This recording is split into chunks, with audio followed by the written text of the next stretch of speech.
Oke, selamat siang Pak Babang dan teman-teman. Siang hari ini kita akan mempresentasikan tentang Matahari Department Store. Kelompok kami beranggotakan Muhammad Iqbal, saya sendiri Brian, Devi, Joanna, dan Muhammad Taufik. Profil perusahaan Matahari dimulai dari pendirinya yaitu Pak Hari Darmawan. Pada tanggal 24 Oktober 1958, Pak Hari ini hanya mendirikan satu gerai busana anak-anak di Pasar Baru, Jakarta, dan berkembang menjadi perusahaan nasional. Lalu pada tahun 1972, ia membuka departemen store pertama, modern pertama di Indonesia yang diberi nama Matahari, setelah membeli toko The Zone yang bangkrut pada masa itu. Ini adalah cikal bakal perkembangan pesatnya Matahari yang hingga sekarang berekspansi besar hingga saat ini. Matahari kini berada dalam PT Matahari Putra Prima Tbk. Lalu pada tahun 2000, Matahari meluncurkan program Matahari Club Card, yang kini menjadi program customer loyalty terbesar di Indonesia. Selanjutnya, masih sejarah perusahaan akan dilanjutkan oleh teman saya, Iqbal.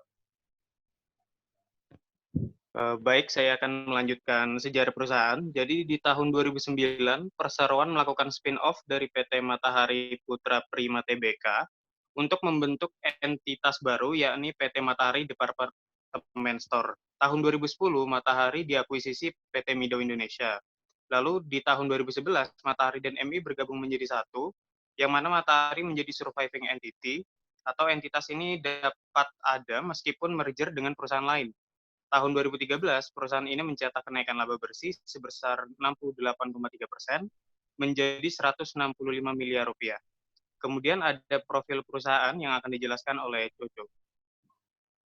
Oke, baik. Selanjutnya saya akan menjelaskan tentang profil perusahaan.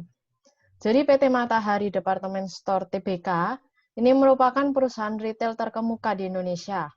Ia menyediakan berbagai macam perlengkapan dengan harga terjangkau. Perlengkapannya itu seperti fashion, baik fashion anak-anak, laki-laki maupun perempuan. Kemudian ada make up dan kecantikan, pastinya khusus wanita. Kemudian ada juga aksesoris dan perhiasan-perhiasan, dan bahkan ada alat-alat rumah tangga yang disediakan oleh Matahari. Nah, produk yang dijual oleh Matahari tentunya dalam beberapa barang. Dan Matahari ini menghadirkan produk-produknya itu stylish dan mengikuti perkembangan zaman. Untuk pemasoknya, itu ia menggunakan pemasok lokal dan internasional yang terpercaya. Oke, selanjutnya akan dijelaskan oleh teman saya Devi mengenai visi misi perusahaan. Ya, di sini saya akan menjelaskan visi misi perusahaan Matahari. Visi perusahaan Matahari yaitu menjadi retail pilihan utama di Indonesia dan semua orang Indonesia dapat tampil menarik dan nyaman. Kemudian visi perusahaan Matahari menyediakan produk fashion dan layanan terbaik untuk meningkatkan kualitas hidup konsumennya. Konsumen juga bisa mendapatkan Matahari Club Card. Setiap melakukan transaksi, member MTC tersebut akan mendapatkan poin reward yang dapat ditukar dengan voucher belanja, serta menyediakan berbagai kebutuhan fashion berkualitas dan terjangkau bagi para pelanggan dengan suasana yang ramah, sehingga dapat memberikan pengalaman belanja yang menyenangkan dan meningkatkan kualitas hidup secara keseluruhan. Selanjutnya akan dijelaskan oleh Viko mengenai perjalanan perusahaan. Oke, perjalanan perusahaan di PT Matahari Department Store tiap tahunnya ini bertambah. Di tahun 2010 ke 2011 ada tambahan 7 gerai. Di tahun 2011 ke 2012 ada tambahan gerai sekitar 11 gerai. 2013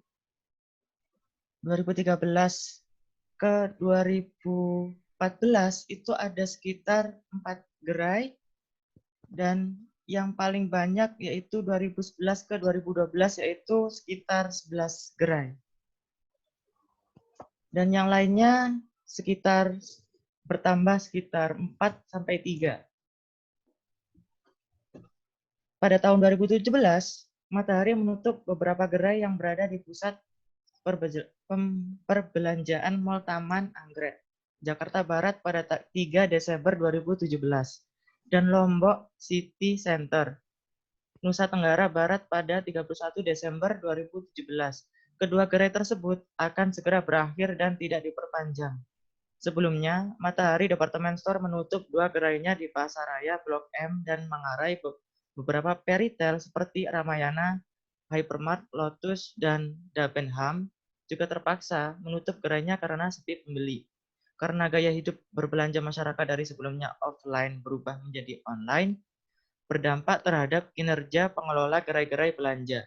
Salah satunya adalah PT Matahari Department Store, di mana laba bersih 2018 merosot 42% menjadi 1,1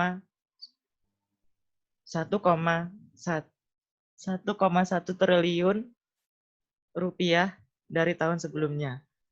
Agar dapat bertahan, Matahari Department Store pada tahun lalu melakukan efisiensi dengan menutup 3 gerai yang kurang produktif, namun tetap ekspansi dengan membuka 7 gerai baru, 4 gerai format besar, dan 3 gerai khusus, sehingga sampai akhir 2018 memiliki 159 gerai. Oke, sekian dari kelompok kami. Terima kasih.